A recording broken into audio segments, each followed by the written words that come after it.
ವಿದ್ಯಾರ್ಥಿಗಳೇ, ಇಂದಿನ ತರಗತಿ ನಿಮಗೆಲ್ಲ ಸ್ವಾಗತ. ನಾನೇನು ತಂದಿರುವಂಥ ವಿಷಯ ವಸ್ತು ಪಾಸಿಂಗ್ ಪ್ಯಾಕೇಜ್ ಸಂಚಿಕೆ 2. ಇದು 18ನೇ ಶತಮಾನವನ್ನು ರಾಜಕೀಯ ಸಮಸ್ಯೆಗಳ ಕಾಲ ಎಂದು ಕರೆಯಲಾಗುತ್ತದೆ.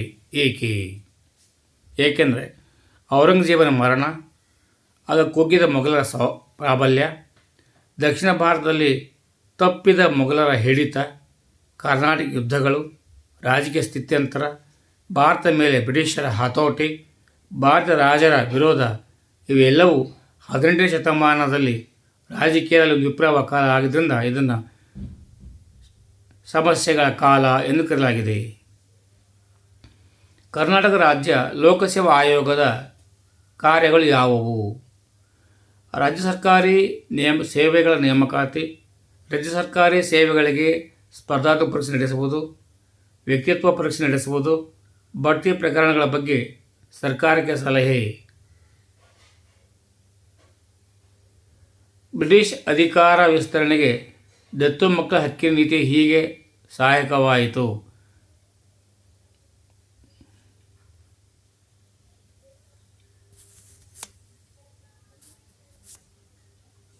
ನಿರುದ್ಯೋಗದ ಕಾರಣಗಳೇನು?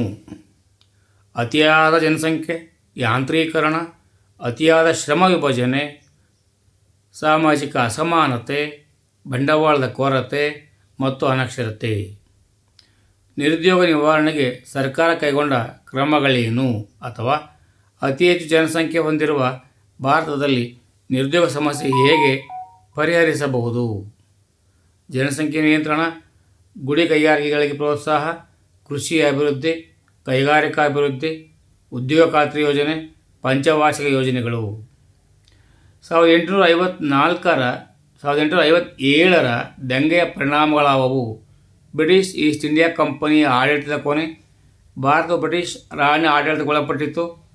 ಭಾರತದ ವ್ಯವಹಾರವನ್ನು ಭಾರತದ ವ್ಯವಹಾರ ಕಾರ್ಯದರ್ಶಿಗೆ ಒಪ್ಪಿಸಲಾಯಿತು. 1858ರಲ್ಲಿ ಬ್ರಿಟಿಷ್ ರಾಣಿ ಘೋಷಣೆ ಹೊರಡಿಸಿದರು. ಬ್ರಿಟಿಷರು ಭಾರತೀಯರ ಬೆಂಬಲ ವಿಶ್ವಾಸವಿಲ್ಲದೆ ಆಳಲು ಸಾಧ್ಯವಿಲ್ಲ ಎಂದು ಅರಿತರು. ಭಾರತೀಯ ಸ್ವತಂತ್ರ ಹೋರಾಟಕ್ಕೆ ಹೊಸ ದಿಕ್ಸೂಚಿಯೇ ಆಯಿತು. ಸೈನಿಕ ಕಾರಣಗಳು ಯಾವುವು? ಭಾರತೀಯ ಸಿಪಾಯಿಗಳು ಶೋಚನೀಯ ಸ್ಥಿತಿಯಾಗಿತ್ತು. ಸೈನಿಕರ ಸ್ಥಾನಮಾನದಲ್ಲಿ ತಾರತಮ್ಯ, ವೇತನದಲ್ಲಿ ತಾರತಮ್ಯ, ಬಡ್ತಿ ಸೌಲಭ್ಯ ಇರಲಿಲ್ಲ. ಸಾಗರೋತ್ತರ ಸೇವೆಗೆ ಒತ್ತಾಯ.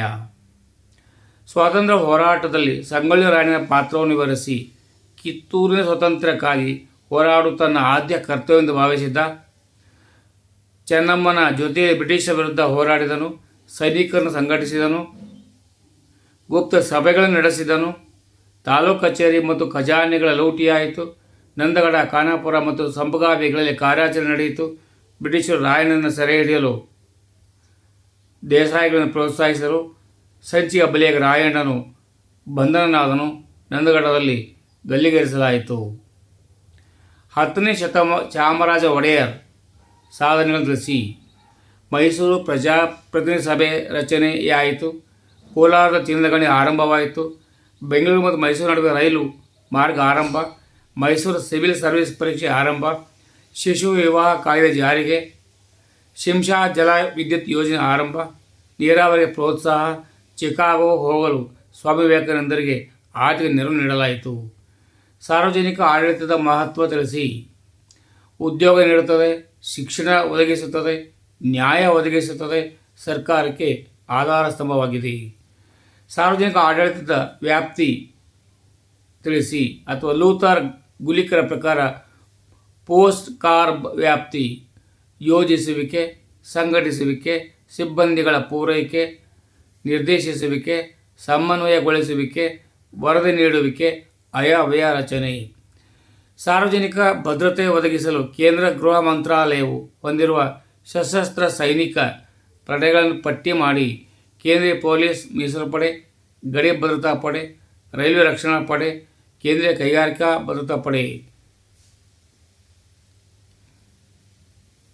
ಹೆಣ್ಣು ಶಿಶು ಹತ್ಯೆ ಪರಿಹಾರಗಳನ್ನು ತಿಳಿಸಿ.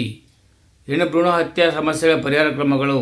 ಕಾನೂನಿನ ಸಮರ್ಪಕ ಬಳಕೆ, ಮಕ್ಕಳ ಹಕ್ಕುಗಳ ಪರಿಣಾಮಕಾರಿ ಅನುಷ್ಠಾನ, ಮಕ್ಕಳ ಸಹಾಯವಾಣಿ 1098, ಶಿಕ್ಷಣ ಹಕ್ಕು ಕಾಯ್ದೆ 2009 ಜನಜಾಗೃತಿ ಮೂಡಿಸುವುದು. ಮೂರನೇ ಆಂಗ್ಲೋ ಮರಾಠ ಯುದ್ಧದ ಪರಿಣಾಮಗಳಾದವು. ಬ್ರಿಟಿಷರು ಪೇಶ್ವೆ ಪದವಿಯನ್ನು ರದ್ದುಗೊಳಿಸಿದರು. ಬಾಜಿರಾಯನಿಗೆ ವಿಶ್ರಾಂತಿ ವೇತನ ನೀಡಿದರು. ಶಿವಾಜಿ ವಂಶಸ್ಥ ಪ್ರತಾಪಸಿಂಹನನ್ನು ಸತಾರದಲ್ಲಿ ಪ್ರತಿಷ್ಠಾಪಿಸಿದರು. ಮರಾಠರ ಪ್ರತಿರೋಧದ ನಿಯಂತ್ರಣ. ಮೂರನೇ ಆಂಗ್ಲೋ ಮರಾಠ ಯುದ್ಧದ ಕಾರಣಗಳಾದವು. ಮರಾಠರು ತಮ್ಮ ಘನತೆ ಮತ್ತು ಸ್ವಾತಂತ್ರ್ಯವನ್ನು ಉಳಿಸಿಕೊಳ್ಳಲು ನಡೆಸಿದ ಪ್ರಯತ್ನ. ಪೇಶ್ವೆ ಬ್ರಿಟಿಷರ ಹಿಡಿತದಿಂದ ಮುಕ್ತನಾಗಲು ಹವಣಿಸಿದ್ದು. ಪೇಶ್ವೆ ಬ್ರಿಟಿಷರ ಪೂನಾದ ರೆಸಿಡೆನ್ಸಿಯ ಮೇಲೆ ದಾಳಿ ನಡೆಸಿದ ಅಂಶಗಳಾಗಿದ್ದವು.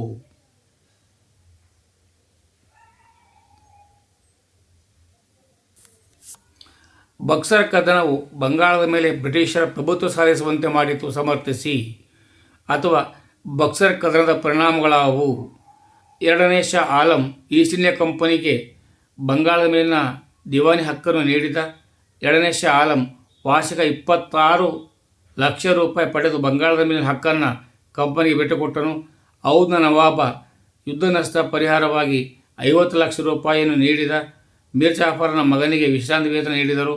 ಬಂಗಾಳದ ಪೂರ್ಣ ಆಡಳಿತ ಕಂಪನಿಗೆ ಒಳಪಟ್ಟಿತು.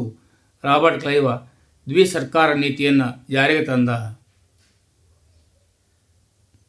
ಬ್ಯಾಂಕ್ ಖಾತೆ ತೆಗೆಯುವ ಹಂತಗಳು ಅಥವಾ ವಿಧಾನಗಳಿಸಿ. ಮೊದಲನೇದಾಗಿ ಖಾತೆಯನ್ನು ನಿರ್ಧರಿಸುವುದು. ಬ್ಯಾಂಕಿನ ಅಧಿಕಾರಿಯನ್ನು ಸಂಪರ್ಕಿಸುವುದು. ಪ್ರಸ್ತಾವನೆ ಅರ್ಜಿ ನಮೂನೆಯನ್ನು ತುಂಬುವುದು. ಪರಿಚಿತರ ಉಲ್ಲೇಖವನ್ನು ಕೊಡುವುದು. ನಮೂನೆಯನ್ನು ಬ್ಯಾಂಕಿಗೆ ಒಪ್ಪಿಸುವುದು. ಅಧಿಕಾರಿ ಒಪ್ಪಿಗೆ ಪಡೆಯುವುದು. ಪ್ರಾರಂಭಿಕ ಠೇವಣಿ ಕಟ್ಟುವುದು. ಆತ್ಮೀಯ ವಿದ್ಯಾರ್ಥಿಗಳೇ, ಚೆನ್ನಾಗಿ ಅಭ್ಯಾಸ ಮಾಡಿಕೊಳ್ಳಿ. ಪಾಸಿಂಗ್ ಪ್ಯಾಕೇಜ್ ಸಂಚಿಕೆ 2 ಇದು.